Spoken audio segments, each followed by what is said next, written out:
나무 따사 바가와또 아라하또 삼마 삼부따소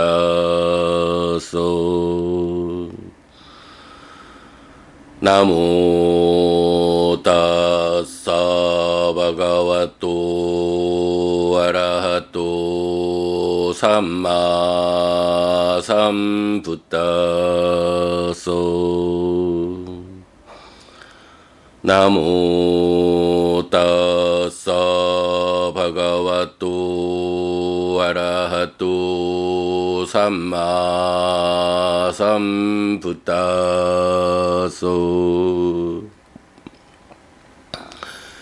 그분 세존 아라한 정등각께 절합니다.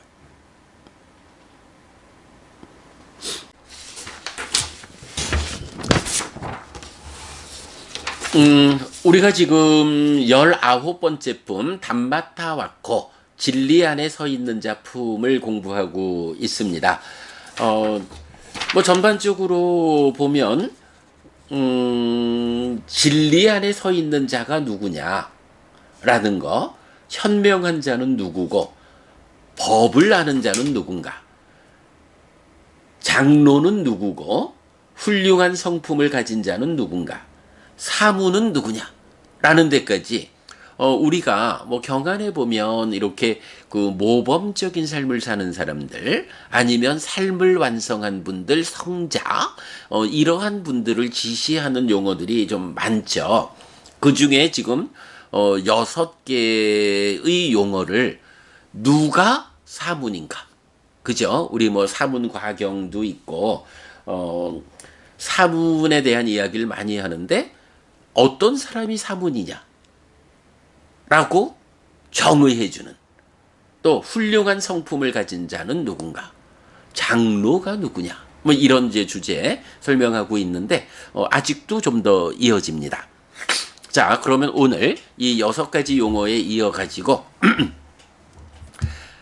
266번 개성 보겠습니다.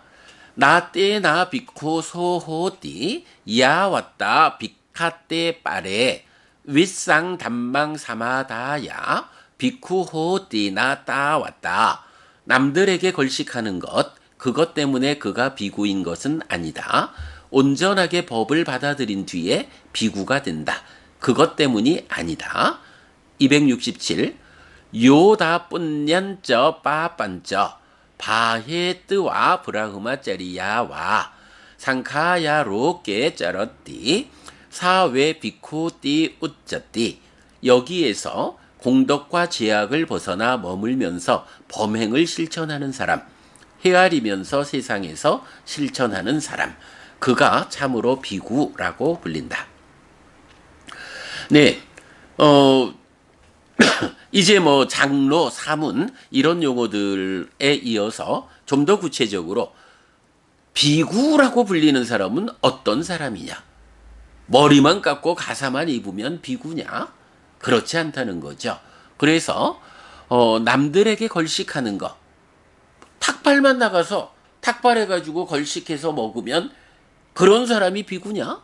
아니요. 자칫 잘못하면 거지가 될 수 있어. 이런 얘기죠.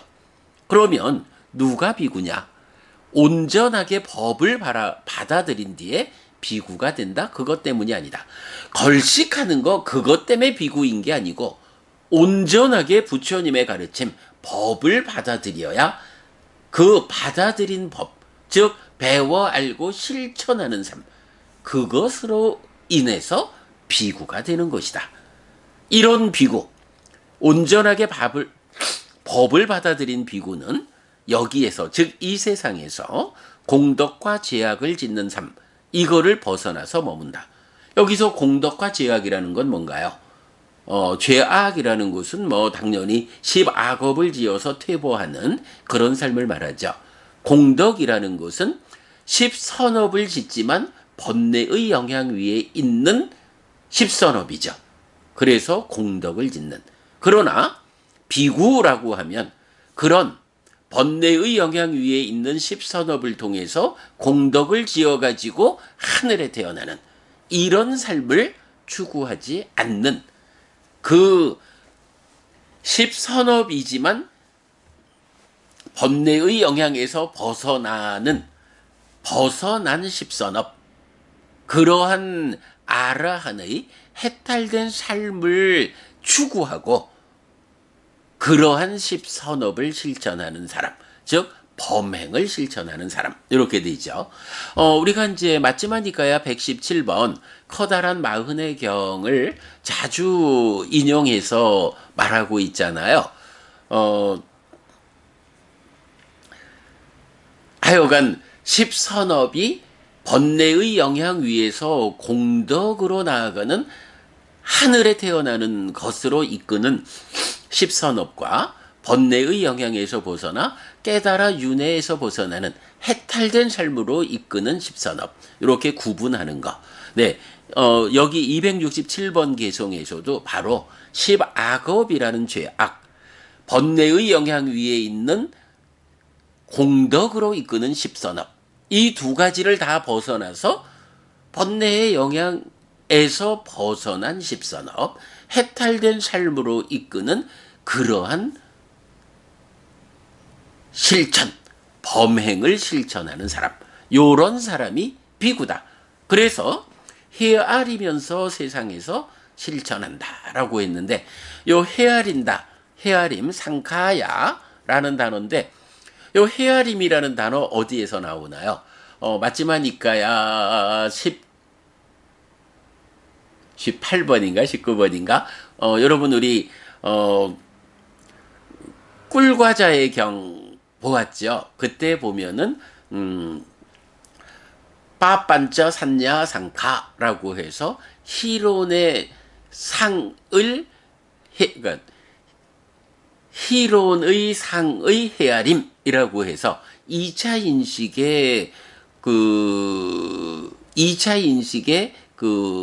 위자나띠, 인식하는 그 과정을 상카라는 말로 지시하는 것을 우리가 알고 있죠. 그래서 여기 헤아리면서 세상에서 실천하는 사람, 그가 참으로 비구라고 불린다 라고 할 때 이 헤아림이라는 것, 2차 인식의 자리에서 상과 소의 과정, 즉 니미따를 대상으로 하는 영역이 아니라 찌따사 니미따, 심상을 대상으로 하는 그 인식의 과정에서 헤아린다. 그 과정을 직접 보면서 번뇌를 제어하는, 달리 말하면 윗파사나로 번뇌를 부수고 깨닫는 이러한 과정을 실천해가는 이런 사람이 헤아리면서 세상에서 실천하는 사람이다. 그가 참으로 비구다. 자, 비구. 우리가 보통 스님이라고 부르는 이 비구가 누구냐라고 하면 부처님은 이렇게 걸식하는 거, 탁발하는 거, 밥을 얻어먹는 것만으로 비구가 되는 것은 아니다. 비구다움을 갖추지 못하고 밥을 얻어먹으면 비구가 아니고 거지다. 그러면 어떤 것이 비구다움이냐? 온전하게 부처님의 가르침, 법을 받아들인다. 그래서 그 법을 배워 알고 실천하는 사람. 그런 상태에서 이런 제약과 공덕이라는 중생의 영역에 속한 이 두 가지를 벗어나서 번뇌의 영향에서 벗어난 해탈된 삶으로의 십선업을 추구하고 실천하는, 그렇게 범행을 실천하는 사람. 그래서 2차 인식의 영역에서 심상의 인식 과정을 직접 헤아려 제어하는 사람, 윗파사나로서 번뇌를 부수는 사람, 이런 실천을 하는 사람이 참으로 비구라고 불린다. 부처님의 제자인 비구니가 누구냐? 머리 깎고 옷만 입으면 비구라고 불릴 수 있느냐? 그렇지 않다. 이런 공부, 이런 실천을 해야 비로소 내가 비구입니다. 내가 비구입니다. 라고 자신을 선언할 수 있다. 불교가 비구, 비구니, 우바세, 우바이, 이런 사부 대중으로 구성이 되기 때문에 그 중에 비구 비구니가 어떤 사람이어야 하느냐라는 그 어떤 사람, 어떤 역할을 해야 하느냐, 어떻게 부처님의 깨달음을 재현하는 일을 통해서 유지 전승할 것이냐. 비구가 이 일을 하지 않으면 불교가 바르게 전승될 수 없다. 네, 특히 우리 출가하신 분들, 뭐 저 또한 마찬가지입니다만은 우리가 어떤 일을 해야 하는 사람이냐, 어떤 삶을 살아야 하는 사람이냐라는 부분 잊지 않아야 한다. 자, 그 다음에 268번입니다. 나 모네나 무니호디 물하루포 아윗다수 요쩌 뚫랑와 빡가이하 와라마다야 빤디또. 보이는 것을 모르는 바보가 침묵한다고 성자가 되지 않는다. 저울을 가지고 계량하듯이 최상의 것을 받아들인 뒤 269번 빠빠니 빠리 왓제띠 사무니 떼나소 무니 요 무나띠 우보로게 무니 떼나 빠웃자띠. 악들을 멀리하는 현명한 사람, 그가 성자이다. 그것 때문에 그가 성자이다. 세상에서 양면을 아는 사람, 그것 때문에 성자라고 불린다. 자, 우리가 이제 보통 성자라는 말을 쓰죠. 그래서 부처님 석가모니 이럴 때 삭갸무니, 삭가족의 성자, 이렇게 이제 무니라는 말을 성자라고 번역하지 않아요. 그런데 사실은 또 성자라고 부르는 대표적인 말이 또 하나 있죠. 아리야, 그래서 아리요라고 하면 성스러운 사람, 성자 이렇게 부르죠. 그래서 지금 우리가 무니라는 말을 성자로 번역하면서 누가 성자인가라고 보고 있는데 이어가지고 그 아리요라는 이 성자가 또 나와요. 그래서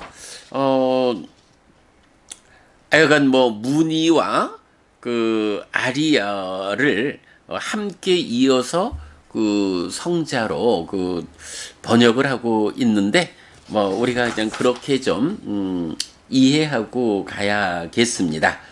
자, 본래 제가 두 가지 성자를 함께 소개해 드리려 했는데 시간이 뭐 많이 갔네요. 그 아리야 이야기는 내일 말씀드리기로 하고 오늘은 무니, 샤카무니, 석가모니라고 부르는 이 무니 이야기만 좀 해보겠습니다. 자, 보이는 것을 모르는 바보가 침묵한다고 성자가 되지 않는다. 이렇게 말했어요. 우리가 보통 침묵하라. 그리고 비구들이 모이면 두 가지 일을 한다. 하나는 법담을 나누는 것이고 하나는 성스러운 침묵이다. 뭐 이렇게 이제 그 침묵에 대해서 말하는데 성스러운 침묵 이래가지고 요거는 우리가 그렇게 이해를 하죠. 그냥 입 닫고 조용히 있는다. 이걸 침묵이라고. 물론 그것도 침묵이지만 그것을 비구가 해야 한다라고 말하지 않죠. 비구가 그냥 입 다물고 조용히 앉아 있으면 그러한 침묵으로 비구답다라고 말하지 않는다는 거예요. 그래서 비구가 모이면 두 가지 일을 한다. 하나는 법담, 부처님 가르침을 대화하고 설법하고 요런 일을 해야 하고 아니면 성스러운 침묵. 그러면 성스러운 침묵이라는 것은 그저 입 다물고 앉아 있는 게 아니라 여러분 삼매를 말할 때 어떻게 돼요? 삼매가 마음을 뭐 호흡 이렇게 집중해 들어가면 첫 번째로 삼매가 성취되면 유심유사 생각에 떠오른 윗닦아 그리고 접근하는 것으로의 윗자라. 윗닦아 윗자라가 있다라고 하는 유심유사의 삼매. 그래서 하나의 대상으로 집중된 상태로의 생각이 떠오르고 접근하는 요 상태가 초선이죠.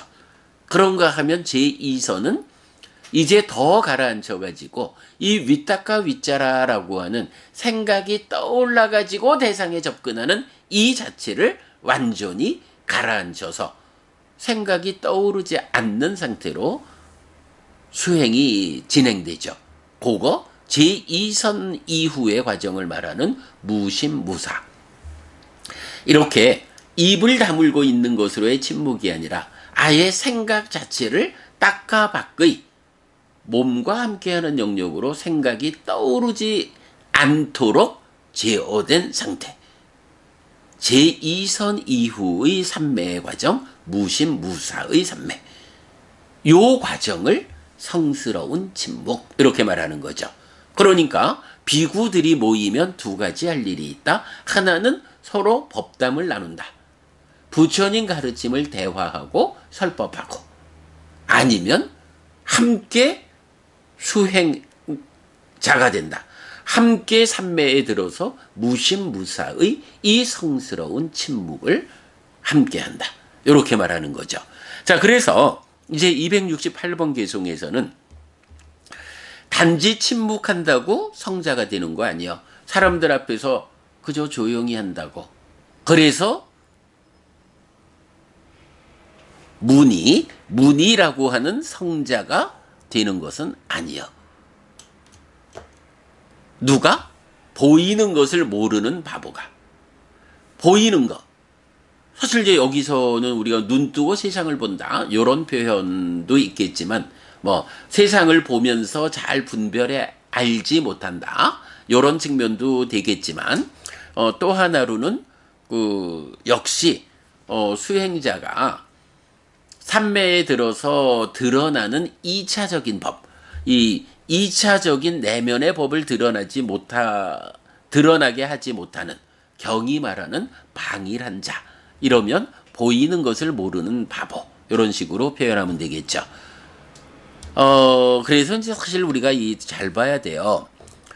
출가자도 하지만, 재가자의 입장에서도, 스님들에 대해서 잘 좀 평가를 해야 되는 게, 제가 아는 어떤 스님은 굉장히 존경받는다 그래요. 이 존경받는 이 스님의 특기가 뭐냐 하면, 아무리 재가자들이 찾아와서 좀 스님 뵙고 싶어요 해도 거의 만나주질 않는데요.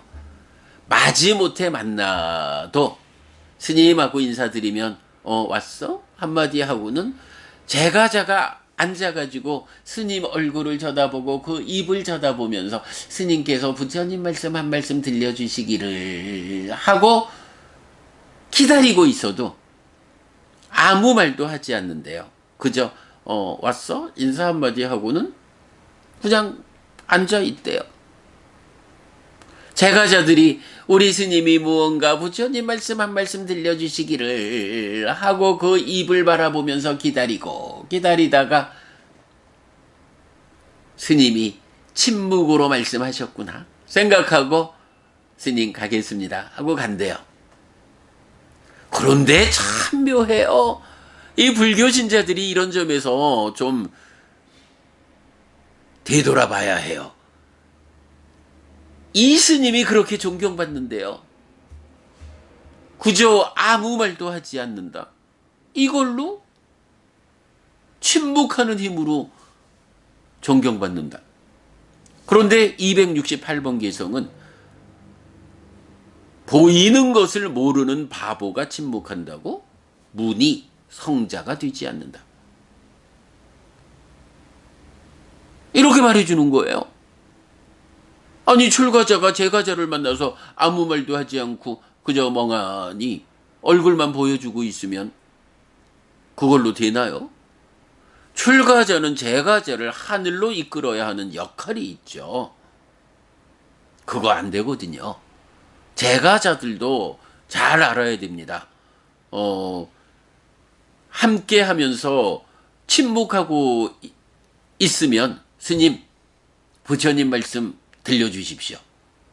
라고 법을 설해달라고 요청해야 하고요.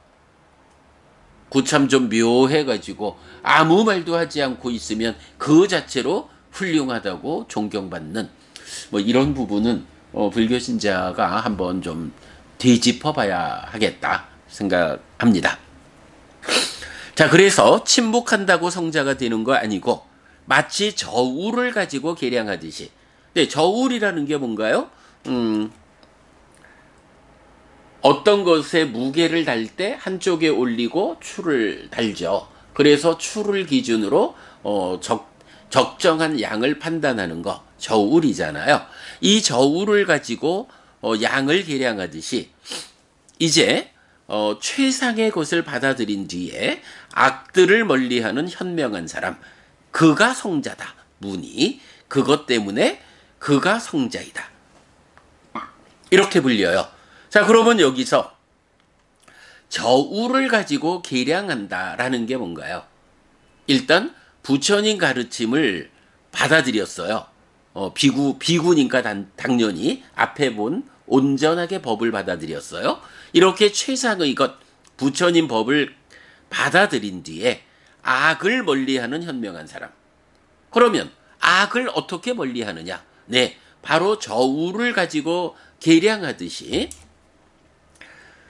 내가 지금 어떤 행위를 하고자 할 때 이 행위가 부처님이 말씀하시는 10악업, 앞에서 보았듯이 공덕과 제악, 번뇌의 영향 위에 있는 그 기준을, 번뇌의 영향 위에 있는 10악업, 10선업을 벗어나 번뇌의 영향에서 벗어난 10선업이라는 해탈된 삶으로의 10선업을 저울의 한쪽 기준에 놓고 요 기준 위에 지금 나의 행위는 올바른가?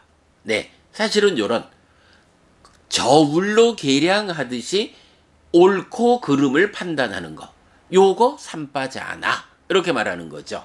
정지. 바로 그렇게 침묵하는 자가 성자가 아니고 저울을 가지고 계량하듯이 삼바자나 해서 최상의 것, 부처님 가르침을 받아들여서 언제 어떤 행위를 하든 바로 그 부처님의 가르침에 계량해서 악을 피하는 이런 사람이 현명하고 그가 성자다. 그것 때문에 그가 문이 성자라고 불린다. 세상에서 양면을 아는 사람. 그것 때문에 성자라고 불린다. 자, 여기서 세상에서 양면을 안다라고 할 때 이 양면도 두 가지로 볼 수 있겠죠. 퇴보하는 삶이냐, 향상하는 삶이냐. 그리고 또 하나는 번뇌의 영향을 받는 중생으로의 삶의 영역이냐, 거기에서 벗어나 열반을 실현해가는 그 벗어남의 실천에 있는 것이냐. 이렇게 두 가지로 양면을 볼 수 있겠습니다. 자, 오늘은 비구가 누구냐? 얻어먹기만 하면 비구냐? 아니다. 라는 부분. 그리고 누가 문이라고 불리는 성자냐? 그죠? 입 다물고 조용히만 있으면 그래 하긴 무건수행을 많이 말하지만 어떤 특정 시간을 정해가지고 무건수행을 한다라는 건 우리가 좀 별개의 관점으로 봐야겠지만 그저 아무것도 말하지 않고 침묵하고 있으면 그가 존경받는 문이 성자라고 이해되어서는 안 된다. 네. 그리고 특히 저울을 가지고 계량하듯이라는 부처님 가르침을 한쪽에 기준추로 하고 거기에 견주어서 삶을 사는 요런 비유로서 문이 성자를 말하고 있다. 네, 내일 아침에는 아리야라는 성자를 또 소개하도록 하겠습니다. 네, 여러분, 오늘도 부처님의 언어로 부처님의 가르침을 독송하면서 하루를 잘 시작했습니다. 잘 시작한 오늘 하루 여러분 내내 편안하시고 이익과 행복을 찾는 시간 되시기 바랍니다. 함께해 주셔서 고맙습니다. 여러분, 행복하십시오.